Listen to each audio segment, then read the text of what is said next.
1948 के अंदर ये कश्मीर इशू को लेके चलेगा यूएनओ। और यूएनओ ऐसी जगह है जहां आज तक किसी का कोई रास्ता नहीं निकला। पर उस वक्त यूएनओ नई नई बनी थी, तो उन्होंने सोचा कि यूएनओ इसका हल निकाल देगा, पर ऐसा कुछ हुआ नहीं। वो अपनी जगह गलत भी नहीं थे, तो आज की तारीख में देखें तो सही भी नहीं थे। मतलब समय के हिसाब से होता है ये सब चीज़।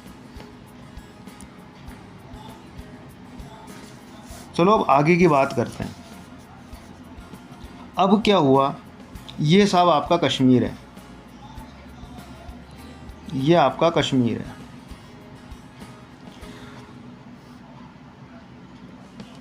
अब यहाँ पर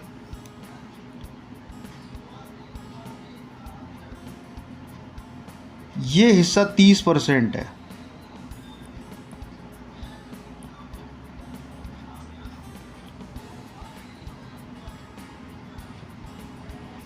ये हिस्सा 10% है और ये हिस्सा 60% है। तो ये हिस्सा तो 1947 के अंदर पाकिस्तान के अंडर चला गया, जिसको हम कहते हैं POK। ये पाक ऑक्यूपाइड कश्मीर है, कोई पोक मत बोल देना, पाक ऑक्यूपाइड कश्मीर है। इसके अलावा ये 10% हिस्सा 1962 की जंग के अंदर चाइना के पास चला गया, चाइना के पास चला गया, और बचा ये इंडिया के पास है। तो यहाँ पे अभी 3 देश हैं, यहाँ पर अभी 3 देश हैं। अब अपन सबसे पहले जो बात करेंगे ना, वो बात करेंगे अपन चाइना के अंडर जो कश्मीर चला गया, जिसको हम अक्साई चीन भी कहते हैं,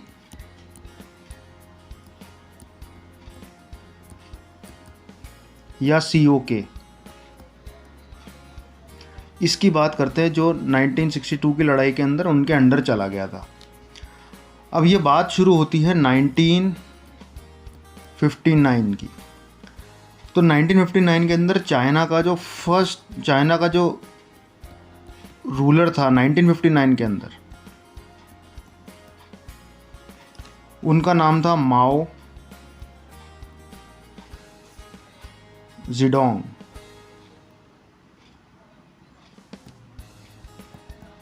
माओ ज़ेडोंग। अब ये भाई साहब क्या बहुत कड़क थे, ये भाई साहब बहुत ही कड़क मिजाज के आदमी थे। ये कहते थे कि साहब काफ़ी सारा हमारा हिस्सा जो है वो दूसरे देशों में गया हुआ है, जिसको हमको वापस लेना है। तो ये क्या कहते थे, ये बोलते थे कि साहब ये तिब्बत है, तिब्बत जो है ना वो तो है हथेली, तिब्बत जो है वो है पाम या हथेली।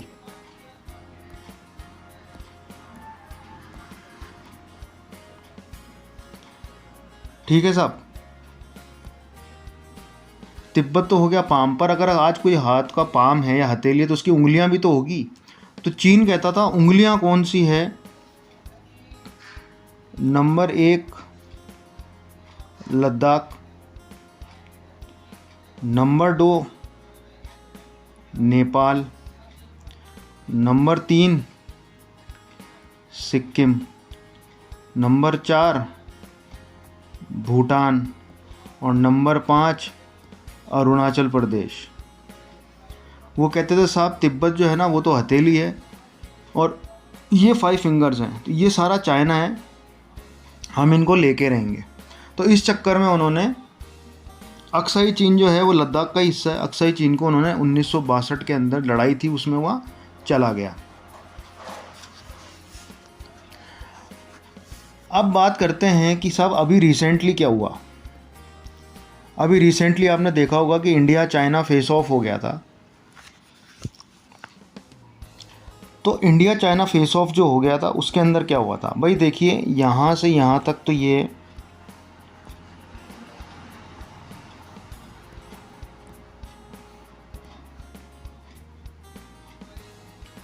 यहाँ से यहाँ तक का आपका ये जो है ना, ये है अक्साई चीन,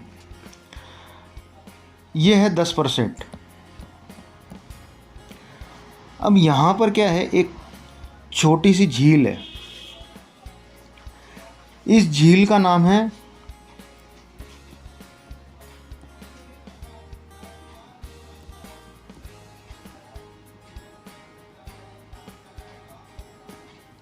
पेंगोंगसो। पेंगोंगसो लेक है। ये पेंगोंगसो लेक वही है जिसके अंदर आपने मूवी देखी होगी थ्री इडियट। थ्री इडियट के अंदर वो रेंचो जो था, वो एंड का जो सीन होता है जिसके अंदर वो एक लेक के पास के अंदर मिलते हैं, ये वो जो लोग हैं ना, वो ये वही लेक है, पेंगोंगसो लेक।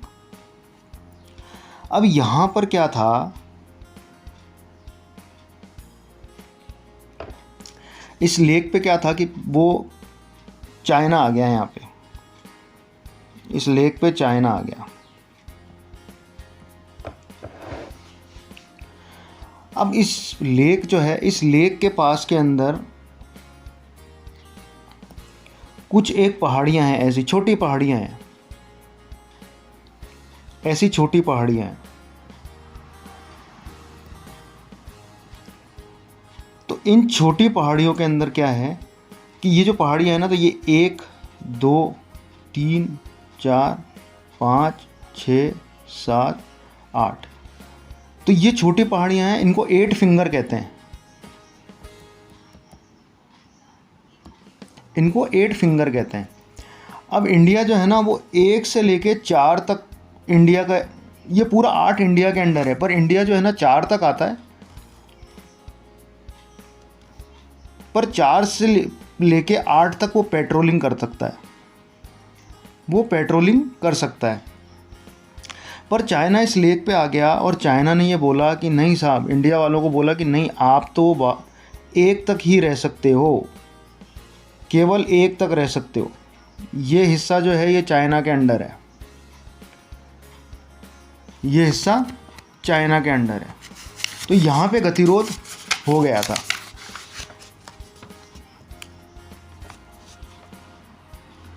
इसके अलावा जो सबसे बड़ी चीज़ है,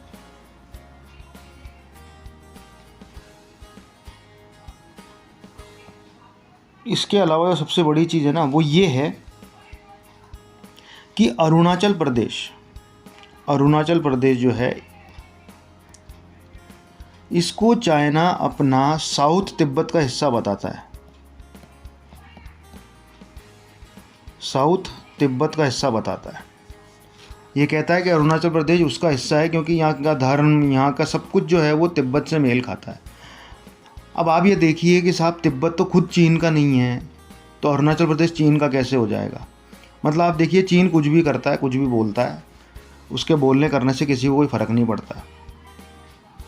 तो साहब, अक्साई चीन की तो कहानी है। अच्छा, अक्साई चीन जो जगह है ये वाली, यहाँ पर जो है नमक का बहुत बड़ा भंडार है। सबसे ऊंची नमक की झील जो है ना, वो आपको यहीं पे मिलेगी, अक्साई चीन के अंदर ही, जो सीओके है यहाँ पे मिलेगी। तो उसको यहाँ से फ़ायदा बहुत होता है, बहुत फ़ायदा होता है यहाँ से, इसलिए वो छोड़ना चाहता नहीं है। और कोई अक्साई चीन को छुड़वाने की बात भी अभी तक कहीं पे भी नहीं हो रही है, सब पीओके के पीछे पड़े हुए हैं।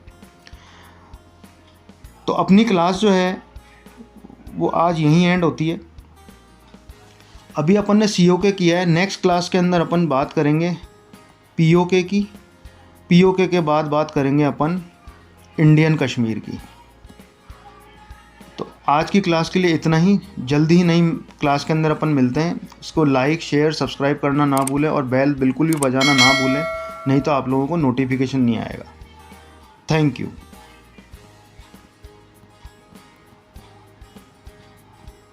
जय हिंद।